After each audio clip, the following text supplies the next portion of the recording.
Sipag naman guys nitong nagluluto ng calamares sa sidewalk. Sipag niya. Dumalaban siya ng parehas. Ayan. Calamares. Ganyan pala. Expert na siyang gumawa. Sipag, no? Talaga naman, bilib ako sa mga ganong klaseng tao.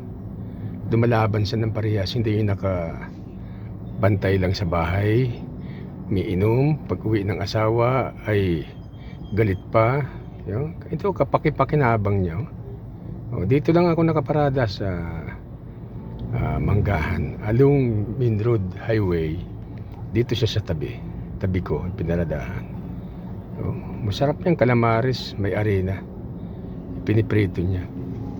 Ito guys, ang tulara natin, yung mga taong ganito, lumalaban ng parehas. Sipag at syaga, ST baga. Ayan guys,